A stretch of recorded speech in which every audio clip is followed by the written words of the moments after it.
Good morning बच्चों। हम आपको आज आपके हिंदी व्याकरण के पाठ 21 विराम चिन्ह के बारे में समझा रहे हैं। हमने आपको पाठ 15 तक काल तक समझाया था। काल के बाद अभी आपको ये विराम चिन्ह वाला पाठ पढ़ना है। देखिए, विराम चिन्ह, आप जब कोई वाक्य बोलते हैं या कुछ लिखते हैं तो उसमें कुछ चिन्ह दिए होते हैं। जैसे वाक्य पूरा हो गया तो एक लाइन खींची होती है, उसको क्या कहते हैं। जब कोई बिंदी लास्ट में दी रहती है, इंग्लिश जब लिखते हैं तो उसके लास्ट में डॉट लगा दिया जाए तो उसको क्या कहते हैं। कॉमा रहता है, वो किस तरह का रहता है। तो आज इन्हीं चिन्हों के बारे में हम समझेंगे। जब भी हम कुछ लिखते या बोलते हैं तो यथोचित समय कहीं कहीं पर थोड़े या ज़्यादा समय के लिए रुकते हैं।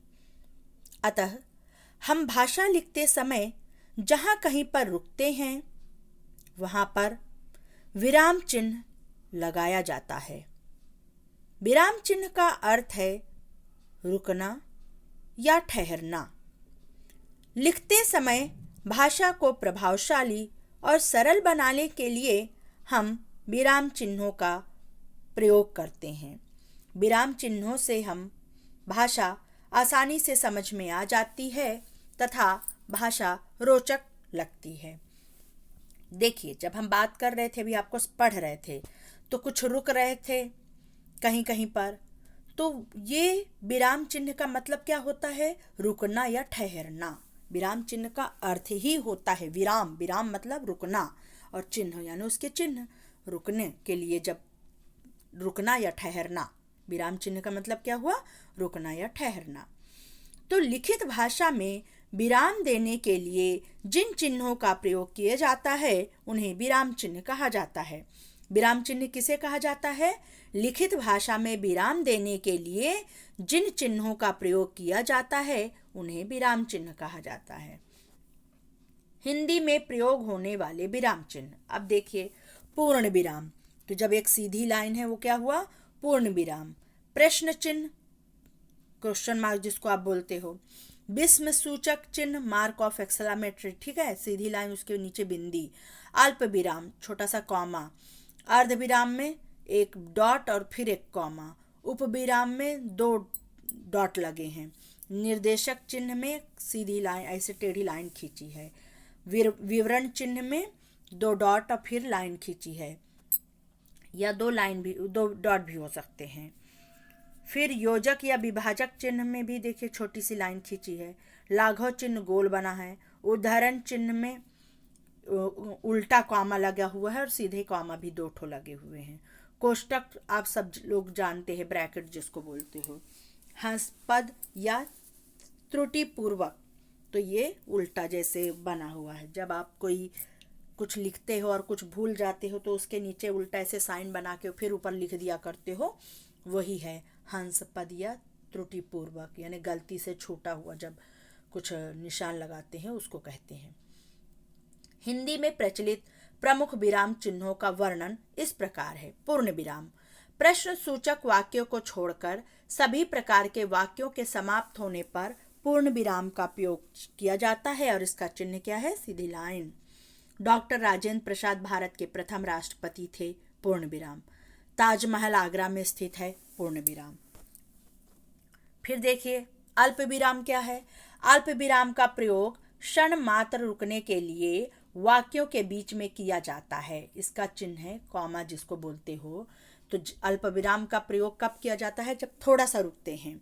जैसे हम बता रहे हैं, फिर रुक गए थोड़ा सा, उसको कहते हैं। जैसे देखिए आगे, दिल्ली कॉमा, मुंबई कॉमा, कोलकाता और चेन्नई भारत के 4 प्रमुख महानगर हैं। हम बीच में थोड़ा थोड़ा रुके, वो हमारा अल्प विराम का चिन्ह हुआ। 15 अगस्त 1947 को भारत आज़ाद हुआ, कॉमा लगा, वही चीज़ है अल्प विराम। अर्ध विराम, पूर्ण विराम से आधे समय रुकने के लिए अर्ध विराम का प्रयोग किया जाता है और इसका चिन्ह है नीचे दिया हुआ, देखिए चिन्ह। मुझे बाजार से दाल और चावल, फल और सब्जियां, किताबें और कापियां खरीदनी हैं। थोड़ा सा रुके। शिक्षा मनुष्य को साक्षर बनाती है, चरित्र का निर्माण करती है, नैतिकता का विकास करती है। थोड़ा सा रुके आधे समय के लिए, ये हमारा अर्धविराम हुआ। प्रश्नवाचक चिन्ह, इससे सभी भली भांति परिचित हैं कि इस चिन्ह का प्रयोग प्रश्नवाचक वाक्यों के अंत में किया जाता है, जैसे कि तुम्हारे स्कूल का क्या नाम है, तुम्हारा घर कहाँ है। तो क्या लग गया? प्रश्नवाचक चिन्ह। विस्मय सूचक चिन्ह क्या है? विस्मय, शोक, घृणा, हर्ष या आश्चर्य आदि का भाव प्रकट करने के लिए या किसी को संबोधित करने के लिए विस्मय आदि सूचक चिन्ह का प्रयोग किया जाता है। हे ईश्वर, हमारी सहायता करो। विशाल, इधर आओ। ये सब हमारा क्या है? विस्मय सूचक चिन्ह है। निर्देशक चिन्ह, किसी के बोले हुए वाक्यों को लिखने के पूर्व कहना, बोलना, बताना आदि क्रियाओं के बाद तथा निर्देश देने वाले वाक्यों के बाद निर्देशक चिन्ह का प्रयोग किया जाता है। जैसे विशाल, तमन्ना तुम क्यों रो रही हो?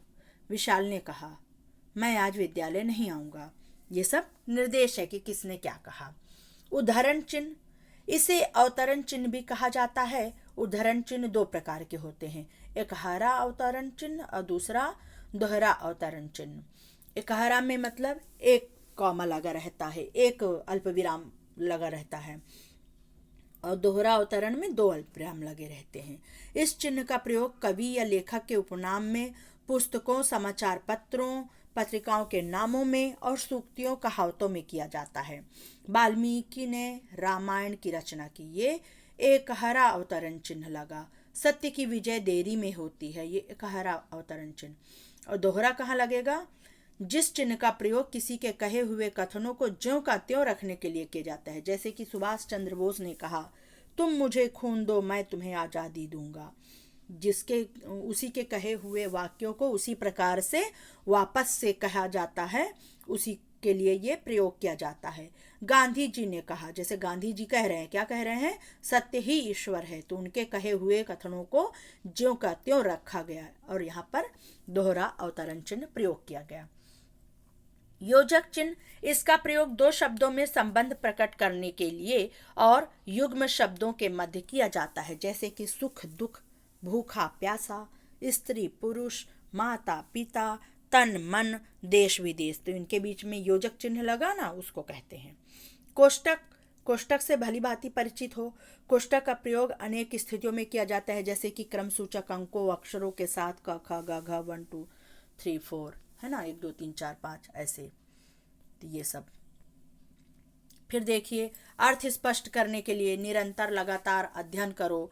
राष्ट्रपति, राष्ट्रपिता गांधी जी का सभी सम्मान करते हैं ना, तो इसमें कोष्टक चिन्ह का प्रयोग किया गया।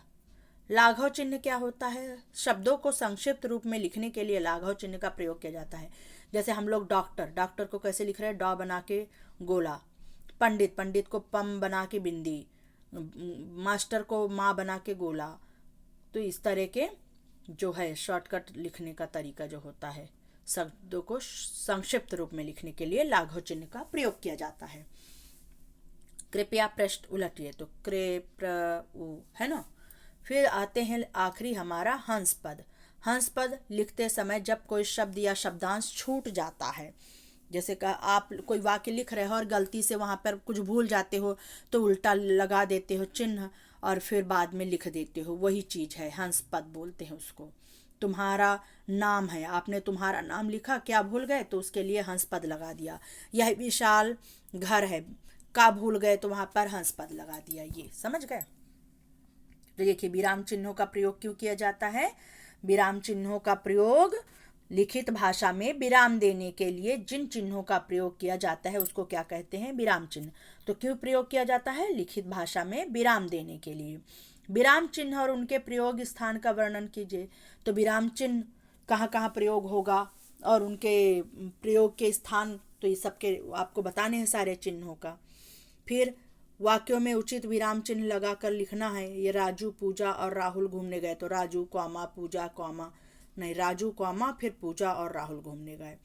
प्रोफेसर के बाद गोला लगाओगे, ए डॉट बी डॉट ऐसे लगाओगे। शर्मा, यहाँ पर कौन सा चिन्ह लगेगा? ख नंबर में लाघव चिन्ह। पिताजी, तमन्ना तुम क्यों क्या कर रही हो? तो पीछे प्रश्नवाचक चिन्ह और पिताजी के बाद आपका कौन सा लगेगा? पिताजी के बाद कौन सा चिन्ह लगेगा बताइए? निर्देशक चिन्ह लगेगा। और फिर तमन्ना तुम क्या कर रही हो, उसके बाद तमन्ना में कौन सा चिन्ह लगेगा? उदाहरण चिन्ह लगेगा। और फिर उसके बाद कौन सा? प्रश्नवाचक चिन्ह। स्त्री पुरुष बच्चे बूढ़े सभी मेले में आए थे। अब यहाँ पे देखो स्त्री, फिर वो आपका योजक चिन्ह लगेगा, फिर पुरुष, स्त्री पुरुष, फिर उसके बाद कॉमा, बच्चे, कॉमा, बूढ़े, कॉमा को क्या बोलते हैं? अर्धविराम, अल्प विराम, क्या कहते हैं? अल्प विराम। स्त्री, अल्प विराम पुरुष, अल्प विराम बच्चे, अल्प विराम बूढ़े, सभी मेले में आए थे, है ना। फिर इन सब की तालिका बना के आपको लिखना है। तो ये आप अच्छे से पढ़ लीजिएगा। चलिए, धन्यवाद।